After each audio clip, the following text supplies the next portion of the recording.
नमस्कार, दिल्ली न्यूज में आपका बहुत बहुत स्वागत है। चलिए देखते हैं आज की 25 फटाफट काम की और महत्वपूर्ण बड़ी खबरों को। पर इससे पहले वीडियो को लाइक करना बिल्कुल न भूलें। 1984 दंगे में मारे गए लोगों के परिवारों को नौकरी मिली, सीएम रेखा ने दी ज्वाइनिंग लेटर। मुख्यमंत्री रेखा गुप्ता ने 1984 दंगे में मारे गए लोगों के परिवारों को नौकरी का ज्वाइनिंग लेटर दिया। मुख्यमंत्री ने कहा कि जिस तरह से दंगों में कत्लेआम हुआ, सबने दुख झेल कर आज तक धीरज रखा। अब ऐसे 125 परिवारों को नौकरी देने का निर्णय लिया है। इनमें से 19 मंगलवार से ज्वाइन किया। इसी तरीके से कोविड में मरने वालों के लिए भी कमेटी बनाकर उनके परिजनों को राहत देंगे। इमरजेंसी के दौरान जेलों में रह रहे लोगों और स्वतंत्रता सेनानियों को भी हम पेंशन देंगे। दिल्ली में फिर डरा रहा कोरोना, सामने आए 100 से ज्यादा मामले। स्वास्थ्य मंत्री ने सभी अस्पताल को किया अलर्ट। दिल्ली के स्वास्थ्य मंत्री पंकज सिंह ने कहा कि कोविड के नए वेरिएंट से घबराने की कोई जरूरत नहीं है। अब तक सामने आए मरीजों में केवल वायरल बुखार जैसे हल्के लक्षण ही पाए गए। स्वास्थ्य मंत्री ने बताया कि दिल्ली सरकार ने सभी अस्पतालों को तैयार रहने की सलाह दी है। कपिल मिश्रा के खिलाफ जांच में कई खामियां, दिल्ली पुलिस को हाईकोर्ट की फटकार। दिल्ली सरकार के नए कानून मंत्री कपिल मिश्रा के पद संभालते ही 2020 का उनका पुराना विवादित पोस्ट गले पड़ गया। साल 2020 में दिल्ली में नागरिकता संशोधन अधिनियम और राष्ट्रीय नागरिक रजिस्टर के खिलाफ शाहीन बाग आंदोलन के बारे में कपिल मिश्रा के पोस्ट को लेकर जांच चल रही है। दिल्ली हाईकोर्ट ने दिल्ली पुलिस को इस मामले में फटकार लगाई। ई रिक्शा की अवैध चार्जिंग से सालाना 120 करोड़ का हो रहा नुकसान, जानकारी जुटाकर अब पुलिस करेगी कार्रवाई। घरों में ई रिक्शा चार्ज करना न सिर्फ जानलेवा हो गया है, बल्कि इससे सरकारी खजाने को भारी नुकसान उठाना पड़ रहा है। बिजली वितरण कंपनीज के समूह ने दावा किया कि दिल्ली में ई रिक्शा की अवैध चार्जिंग से सरकार को सालाना 120 करोड़ रुपए का नुकसान हो रहा है। दिल्ली में 1.2 लाख पंजीकृत ई रिक्शा हैं, लेकिन इससे कई गुना अधिक गैर पंजीकृत ई रिक्शा भी सड़कों पर दौड़ रहे हैं। दिल्ली पुलिस आयुक्त संजय अरोड़ा की कड़ी चेतावनी, बोले अब वर्दी में रील बनाना पड़ेगा महंगा। पुलिस की वर्दी में नाचने गाने की रील से पुलिस आयुक्त बेहद नाराज हैं। उन्होंने सख्त लहजे में चेताया कि अगर किसी ने आगे से ऐसा किया तो उनके खिलाफ सख्त विभागीय व कानूनी कार्रवाई की जाएगी। मातहतों को उन्होंने कहा कि व्यक्तिगत और पेशेवर जीवन के बीच अंतर कम करें और समझें कि दिल्ली पुलिस एक अनुशासित फोर्स है। रोहिंग्या के खिलाफ दिल्ली पुलिस का अभियान तेज, गृह मंत्रालय ने दिया बड़ा आदेश। दिल्ली पुलिस ने बांग्लादेशियों के साथ ही अब राष्ट्रीय राजधानी में रोहिंग्याओं के खिलाफ भी अपना अभियान तेज कर दिया है। यूएनएचसीआर कार्ड रखने वाले रोहिंग्याओं को अब भारत छोड़ना होगा। गृह मंत्रालय ने रोहिंग्याओं को दिल्ली से म्यांमार भेजने में दिल्ली पुलिस की मदद के लिए तटरक्षक बल और वायुसेना समेत कई केंद्रीय एजेंसीज को जिम्मेदारी सौंपी है। विद्यार्थियों के लिए अहम निर्णय, अब आईआईटी दिल्ली में पसंदीदा स्ट्रीम में कर सकेंगे 1 वर्षीय एमटेक डिग्री। भारतीय प्रौद्योगिकी संस्थान दिल्ली में प्रवेश लेने वाले विद्यार्थी अपनी कोर ब्रांच के साथ दूसरी ब्रांच में माइनर डिग्री भी ले पाएंगे। इसके लिए उन्हें 20 क्रेडिट के पेपर पढ़ने होंगे। इसके साथ ही अपनी पसंदीदा स्ट्रीम में विद्यार्थियों 1 वर्षीय एमटेक की डिग्री कर पाएंगे।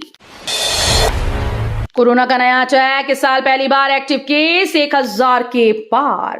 राष्ट्रीय राजधानी दिल्ली में एक बार फिर से कोरोना वायरस के मामलों में उछाल देखने को मिला। स्वास्थ्य विभाग के ताजा आंकड़ों के मुताबिक दिल्ली में वर्तमान में कोरोना के 104 एक्टिव केस हैं। बीते एक हफ्ते में 99 नए मामले सामने आए, जो स्वास्थ्य प्रशासन और नागरिकों के लिए चिंता का विषय बन गया है। पूर्व विधायक नरेश बाल्यान को लगा तगड़ा झटका, अदालत ने खारिज की जमानत याचिका। मकोका कानून के तहत दर्ज एक मामले में राउज एवेन्यू की विशेष अदालत ने पूर्व आप विधायक नरेश बाल्यान की जमानत याचिका खारिज कर दी। विशेष न्यायाधीश दिग्विजय सिंह ने याचिका खारिज करते हुए कहा कि राहत देने के लिए पर्याप्त आधार नहीं है। मकोका मामले में बाल्यान की दूसरी जमानत याचिका अदालत ने खारिज की। बताया कि बाल्यान को जबरन वसूली मामले में 4 दिसंबर 2024 को ट्रायल कोर्ट से जमानत मिलने के बाद दिल्ली पुलिस ने मकोका मामले में गिरफ्तार किया था। एमसीडी वार्ड समिति चुनाव में बीजेपी आप और आईवीपी ने उतारे अपने अपने उम्मीदवार, क्या समीकरण। दिल्ली नगर निगम के सभी 12 जोन में वार्ड समिति के अध्यक्ष और उपाध्यक्ष पद पर 2 जून को चुनाव होंगे। इस चुनाव के लिए मंगलवार को कांग्रेस को छोड़कर सभी अन्य राजनीतिक दलों ने नामांकन दाखिल किए। निगम मुख्यालय में स्थित ए ब्लॉक निगम सचिव शिव प्रसाद, सहायक सचिव मुकेश कुमार और जितेंद्र कुमार की उपस्थिति में उम्मीदवारों ने नामांकन दाखिल किए। जस्टिस वर्मा से जुड़े केस पर सुप्रीम कोर्ट का फैसला, आरटीआई के तहत जांच रिपोर्ट नहीं होगी सार्वजनिक। सुप्रीम कोर्ट में सूचना के अधिकार अधिनियम 2005 के तहत जस्टिस यशवंत वर्मा के घर से अकूत नकदी मिलने की जांच रिपोर्ट उपलब्ध कराने की अर्जी खारिज कर दी गई। इस बाबत दायर इस आरटीआई आवेदन में न्यायमूर्ति यशवंत वर्मा के खिलाफ आरोपों के संबंध में आंतरिक जांच समिति द्वारा प्रस्तुत रिपोर्ट और भारत के मुख्य न्यायाधीश द्वारा राष्ट्रपति और प्रधानमंत्री को उक्त जांच रिपोर्ट भेजते समय लिखे गए पत्र की प्रति मांगी गई। मायावती ने खाली किया दिल्ली आवास, Z+ सिक्योरिटी के बाद भी सुरक्षा को खतरा। बीएसपी यानी बहुजन समाज पार्टी मुख्य मायावती ने दिल्ली स्थित बंगला खाली कर दिया है। कहा जा रहा है कि उन्होंने ये फैसला सुरक्षा के कारणों से लिया। हालांकि अब तक बसपा की ओर से इस फैसले को लेकर आधिकारिक तौर पर कुछ नहीं कहा गया। खास बात यह है कि करीब 10 साल पहले भी उन्होंने सुरक्षा कारणों का हवाला दिया था और तत्कालीन लुटियंस स्थित बंगले के सामने से बस स्टॉप को हटाया गया था। दिल्ली में अगले 3 दिन सताएगी गर्मी। इस दिन से शुरू होगा बारिश का दौर। दिल्ली के मौसम में लुकाछिपी का पिछले कुछ दिनों से दौर जारी है। बारिश की वजह से 2 दिनों तक मौसम सुहाना रहने के बाद आज से दिल्ली वालों को गर्मी फिर सताएगी। राष्ट्रीय राजधानी में अगले 3 दिन तक मौसम शुष्क रहेगा। लोगों को उमस वाली गर्मी परेशान करेगी। मौसम विभाग के मुताबिक 3 दिनों तक भीषण गर्मी के बाद मौसम का रुख बदलेगा। रोजाना गंदे नाले से होकर दिन में 4 बार गुजरते हैं 3000 जवान। दिल्ली हाईकोर्ट ने लिया स्वतः संज्ञान। देश में सेवा में हमेशा समर्पित हमारे वीर सैनिकों को दिल्ली में हर रोज एक असहनीय स्थिति से रूबरू होना पड़ता है। राजपूताना राइफल्स के करीब 3000 से अधिक जवानों को रोज परेड ग्राउंड जाने के लिए 1 घंटे नल से होकर गुजरना पड़ता है और ये सिर्फ एक बार नहीं बल्कि दिन में 4 बार गुजरना पड़ता है। दिल्ली हाईकोर्ट ने 26 मई की एक मीडिया रिपोर्ट को देखने के बाद मामले का स्वतः संज्ञान लिया। सरकारी नौकरी की परीक्षा में नकल कराने वाले गिरोह का भांडाफोड़, महिला सहित कई गिरफ्तार। दिल्ली पुलिस ने सरकारी नौकरी की परीक्षा में नकल कराने वाले रैकेट का भांडाफोड़ किया। पुलिस ने इस मामले में ग्रेटर कैलाश के एक परीक्षा केंद्र पर एक डमी उम्मीदवार, एक स्कूल शिक्षक, एक कार्यालय अधीक्षक और एक महिला को गिरफ्तार किया। भाजपा की 105 सदस्यीय प्रदेश परिषद में सिर्फ 15 विधायकों को जगह, अपनों की अनदेखी से नाराजगी का अंदेशा। भाजपा की 105 सदस्यीय प्रदेश परिषद में पार्टी के मौजूदा 48 विधायकों में से केवल 15 को ही स्थान मिला। इस सूची की सबसे दिलचस्प बात यह है कि भाजपा ने अपनों की अपेक्षा उन नेताओं को प्राथमिकता दी जो कुछ माह पहले आम आदमी पार्टी या कांग्रेस छोड़कर भाजपा में शामिल हुए। प्रदेश परिषद में शामिल किए गए 15 विधायकों में से 4 ऐसे हैं जो पहले अन्य दलों से निर्वाचित हो चुके हैं। इनमें आम आदमी पार्टी की ओर से निर्वाचित रहे कैलाश गहलोत व करतार सिंह तंवर और कांग्रेस के टिकट पर विधायक रहे राजकुमार चौहान और नीरज बसोया शामिल हैं। हार्वर्ड विश्वविद्यालय के खिलाफ ट्रंप प्रशासन की कार्रवाई तेज, $10 करोड़ के अनुबंधों पर रोक लगाने की तैयारी।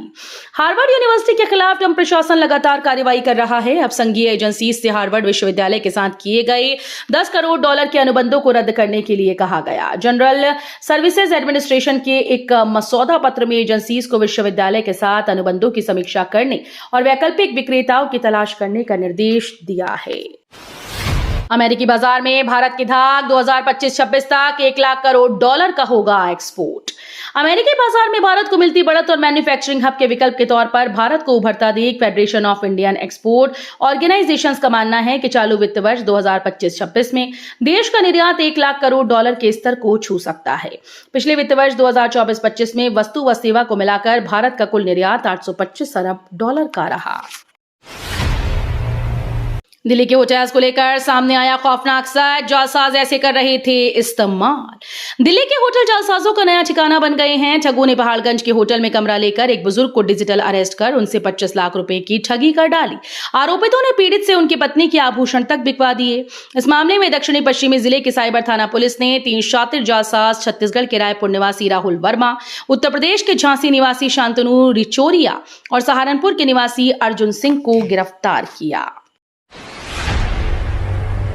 दिल्ली में पकड़े गए 4 बांग्लादेशी 12 साल पहले नदी पार कर भारत में दाखिल हुए थे घुसपैठिए। दक्षिण पश्चिम जिला पुलिस की एंटी ऑटो थेफ्ट स्क्वाड ने दिल्ली कैंट क्षेत्र में अवैध रूप से रह रहे 4 बांग्लादेशी नागरिकों को पकड़ा।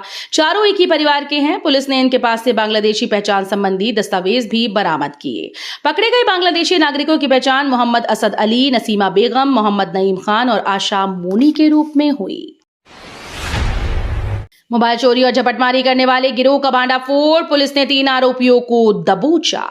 दक्षिणी जिले के अंबेडकर नगर थाना पुलिस ने मोबाइल फोन चोरी और झपटमारी करने वाले गिरोह का भांडाफोड़ किया। पुलिस ने जहांपना वन से 3 आरोपितों को गिरफ्तार कर इनके पास से चोरी के 9 मोबाइल फोन बरामद किए। गिरफ्तार आरोपितों की पहचान विनोद उर्फ सूरज, सोनू उर्फ बच्चा और फतेह खान उर्फ साहिल के रूप में हुई। बच्चों के लिए खतरा बना दिल्ली में बढ़ता प्रदूषण, फेफड़ों पर पड़ रहा असर। डीटीओ की शोध रिपोर्ट पहले ही बता चुकी है कि राजधानी की आबोहवा में व्याप्त सूक्ष्म कण सड़क के नजदीक रहने वाले लोगों की सेहत पर 30% ज्यादा प्रभाव डालते हैं। इस शोध रिपोर्ट के अगले हिस्से में नई बात यह सामने आई कि फेफड़े के अंदरूनी हिस्से में सबसे ज्यादा सूक्ष्म कण के जमा होते हैं। वयस्क, अधेड़ व बुजुर्ग तो छोड़िए, सूक्ष्म कणों से 3 महीने से लेकर 3 साल आयु के बच्चे के फेफड़े भी सुरक्षित नहीं हैं। नैनी झील बनेगी नया पर्यटन केंद्र, महोत्सव और देव दीपावली का होगा आयोजन। दिल्ली सरकार राजधानी के जलाशयों को नया जीवन देने की योजना पर काम कर रही है। इस कड़ी में विकास और पर्यटन मंत्री कपिल मिश्रा ने मॉडल टाउन की नैनी झील का दौरा कर इसके सौंदर्यीकरण और पर्यटन विकास के लिए कई महत्वपूर्ण घोषणाएं की।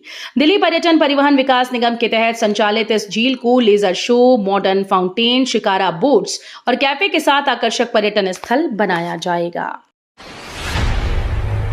5वीं पीढ़ी के स्वदेशी लड़ाकू विमान के मॉडल को मंजूरी, निजी कंपनीज करेंगी मदद।